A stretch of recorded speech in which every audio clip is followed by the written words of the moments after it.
Bonjour, je suis Olivier Clémence et tu écoutes Réussir mon e-commerce.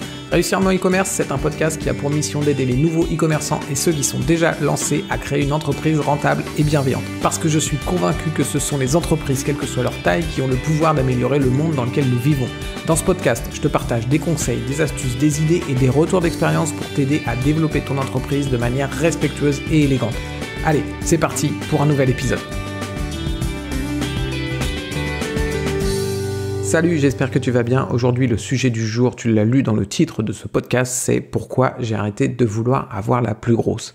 Et je t'avouerai que c'est un épisode qui est pas facile pour moi parce que je vais un peu me dévoiler quand même là-dedans. Je vais me mettre à nu en fait parce que je vais te parler de ma mailing list. Non, c'est pas ce que tu crois. Je vais te parler de ma mailing list. Je sais pas ce que tu imaginais d'ailleurs.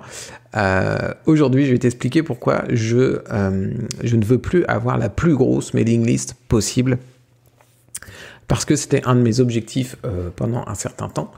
Et ça a plutôt évolué à ce niveau-là. C'est que, en fait, moi, je me suis formé auprès de Jeff Walker, enfin, je me suis formé auprès de plein de personnes, mais notamment Jeff Walker. Et Jeff Walker, c'est celui qui a inventé les lancements orchestrés, qui est une technique qui permet de vendre un produit à une mailing list. Et une phrase qu'il disait très souvent, c'est que l'argent est dans la mailing list. Et c'est plutôt vrai pour lui parce que il fait plusieurs millions à chaque fois qu'il va faire un lancement. Et personnellement, moi, j'ai fait des lancements et c'était plutôt efficace, plutôt pas mal. Mais c'est pas une méthode qui finalement me plaît pour plein de raisons. Je vais pas m'étaler sur le sujet ici. Et finalement, le fait de faire grossir sa mailing list, c'est une discussion que j'ai eue avec mon mastermind, c'est qu'on va avoir tendance à passer beaucoup de temps à essayer de faire en sorte que les gens rentrent dans notre mailing list. Donc, on va passer beaucoup de temps avec des personnes qui ne nous connaissent pas. On va rédiger des articles de blog, on va faire des vidéos YouTube, on va faire plein de trucs pour les gens qui ne nous connaissent pas, pour les faire rentrer dans notre mailing list. Et tout ce temps qu'on investit à faire rentrer des gens dans notre mailing list, c'est du temps qu'on ne peut pas investir pour les personnes qui sont déjà dans notre mailing list. Donc en gros, on passe plus de temps à s'attarder sur des gens qui ne nous connaissent pas que sur les gens qui nous ont déjà fait confiance. Et finalement, je trouve qu'il y a pas, c'est pas ultra logique. Alors dans l'idéal, faudrait pouvoir être capable de faire tout, mais dans l'état actuel, en tout cas, de mon entreprise, je suis pas capable de passer énormément de temps à faire rentrer du monde dans ma mailing list, plus énormément de temps à m'occuper des gens qui sont sur ma liste, plus énormément de temps à passer du temps avec les gens qui achètent mes produits. Et donc, finalement, je me suis rendu compte que je passais trop de temps à essayer de faire rentrer des gens dans ma mailing list, plutôt que de m'occuper de ceux qui étaient déjà présents et ceux qui achetaient mes produits. Donc depuis un certain temps, j'ai inversé la tendance et j'accorde beaucoup plus de temps aux personnes qui évidemment sont dans mes produits, ça c'était déjà le cas avant, mais aux personnes qui sont inscrites à ma mailing list. Là, au moment où j'enregistre cet épisode, j'ai plus de 20 000 inscrits à ma mailing list et environ 15 000 personnes qui sont actives. Alors, la différence entre inscrits et actifs, c'est les actifs, c'est les personnes qui ouvrent les emails, pas systématiquement, qui ouvrent les emails. Alors, je ne saurais pas te dire, je crois que c'est tous les 3 mois, ils ouvrent au moins un email, quelque chose comme ça. Donc, finalement, j'ai 15 000 personnes qui, tous les 3 mois, vont ouvrir un email. Donc, c'est une belle liste email dans le e-commerce, c'est quelque chose de plutôt intéressant. Mais pourtant, j'ai décidé clairement d'arrêter de faire grossir cette liste email.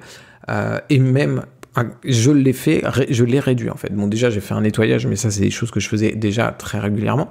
Mais ce que je fais aussi, c'est que depuis un certain temps, j'envoie un email par jour, du lundi au vendredi. J'envoie un email par jour à ma liste email pour leur donner des conseils, de l'information, etc. Et le résultat, c'est que parmi ces personnes qui sont inscrites à ma mailing list, donc là j'en ai 15 000 actuellement, j'en avais plus, 15 000 actifs, mais j'en avais plus avant, en fait il y en a eu beaucoup qui se sont désinscrits.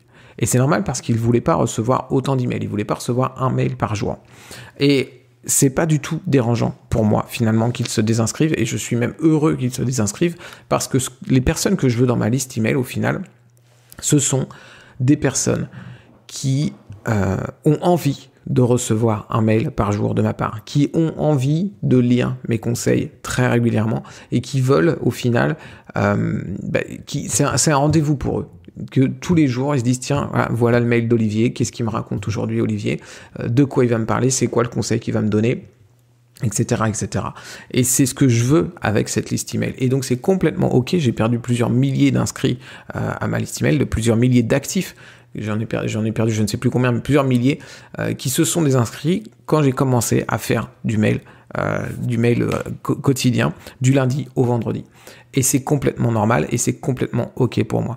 Actuellement, ça se stabilise, ça ne descend plus, ça ne monte plus.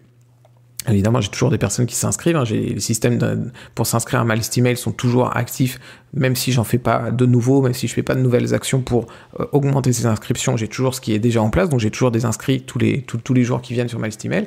Mais ça ne monte plus et ça ne descend plus.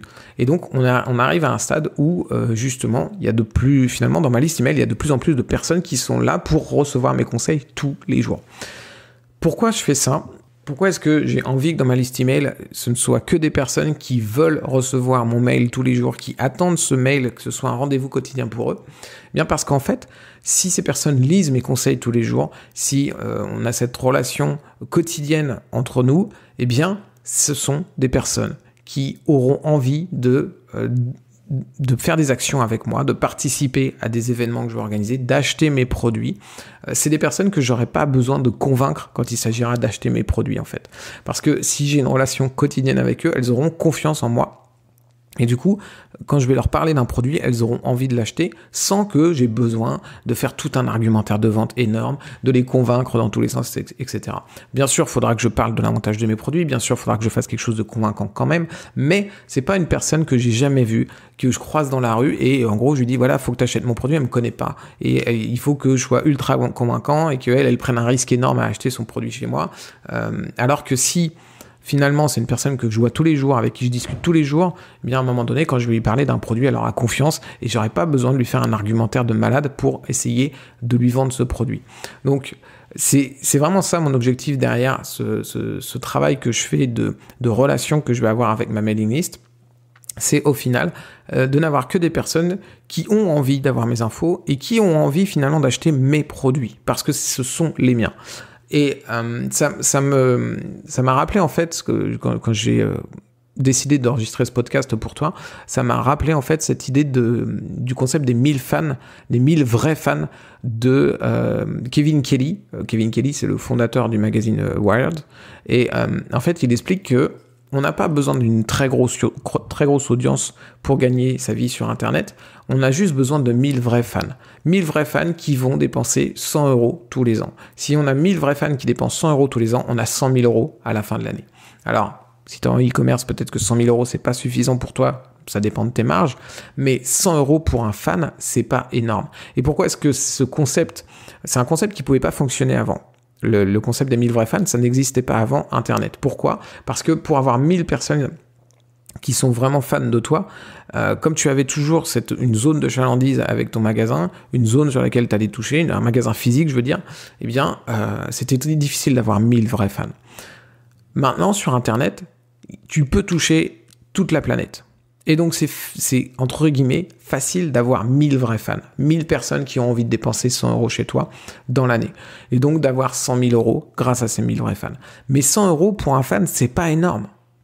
100 € pour un fan, c'est vraiment pas énorme. Il y a des fans de musiciens qui vont dépenser bien plus que 100 € pour aller voir un concert, pour acheter leurs CD, pour acheter les t-shirts, pour acheter tout ce que tu veux qui sont autour d'eux. Ils vont dépenser beaucoup plus que 100 € parce que ce sont des vrais fans.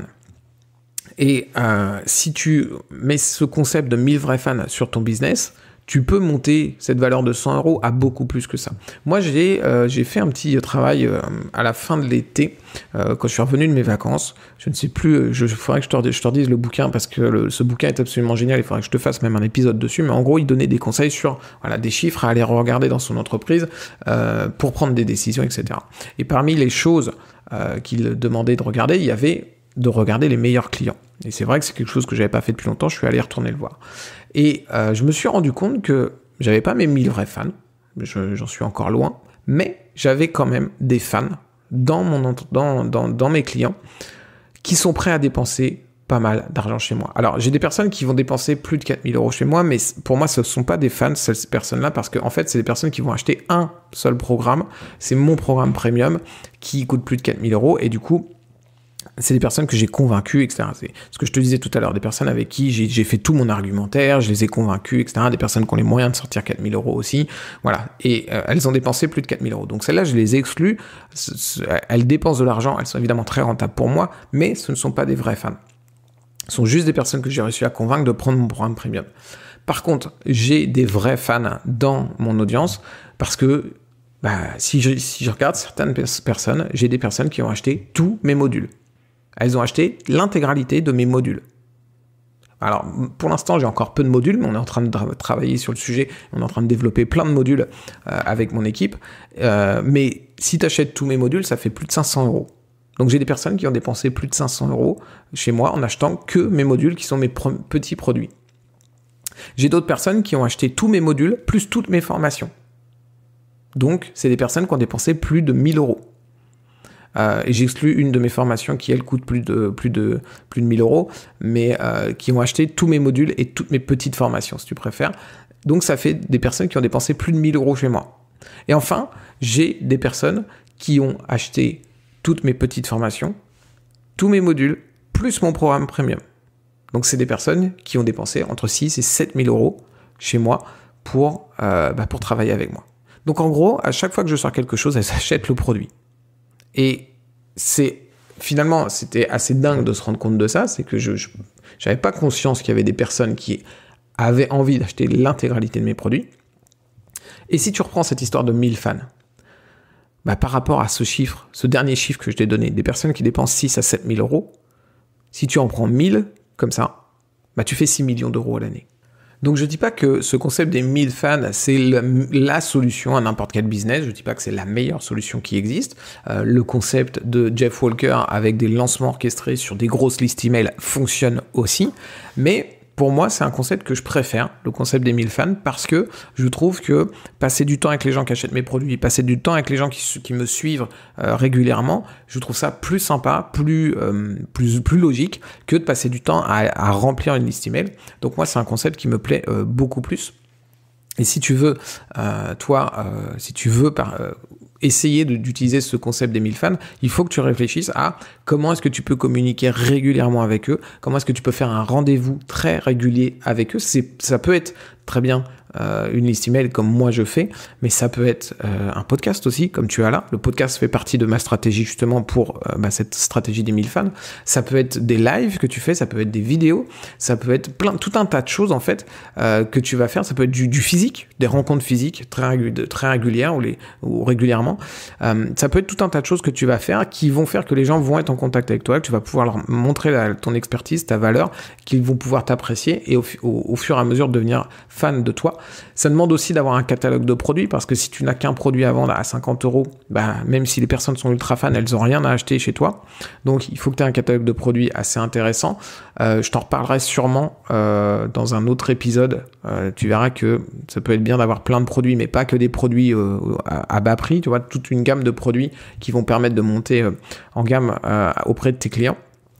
Et au final, tu vois que avec 1000 fans, tu peux faire des très très gros résultats derrière. Tu peux monter à 500 000, tu peux monter à 1 million, tu peux monter à 2 millions, 3 millions, etc. Donc, en tout cas, moi, c'est ce que je suis en train de faire. Peut-être que je t'en reparlerai, d'ici quelques mois, te dire où j'en suis, de refaire ce travail, de regarder qui est fan dans mon entreprise, combien il dépense, ce que ça me rapporte, etc. Je pourrais te faire un petit feedback là-dessus. Mais en tout cas, si toi, ça t'intéresse, pense-y, qu'est-ce que tu peux faire pour garder une relation avec ses clients le plus souvent possible et leur apporter le maximum de valeur au quotidien, de manière à ce qu'ils aient envie, qu'ils aient un rendez-vous avec toi et qu'ils aient envie de devenir fans, qu'ils deviennent fans et qu'après acheter des produits chez toi ne soit plus du tout un problème, au contraire, qu'ils aient envie d'acheter des produits chez toi. On arrive à l'appel à l'action de ce podcast et tu vas voir, il va couler tout seul, il va être hyper fluide celui-là. Pourquoi ? Tout simplement parce que moi je vais t'inviter à t'abonner à la Black Box. La Black Box, c'est quoi ? C'est tout simplement ici que tu vas obtenir tous les jours mes conseils par email du lundi au vendredi. Alors, qu'est-ce que ça va donner pour toi? Soit ça va te saouler et tu vas tout simplement te désabonner et c'est complètement ok. Soit, tu vas peut-être apprécier et au fur et à mesure, peut-être que on deviendra super potes, que tu deviendras fan de ce que je te propose et on pourra faire évoluer et développer nos activités mutuellement et s'entraider. Voilà, je te dis à très vite pour un prochain épisode et ciao.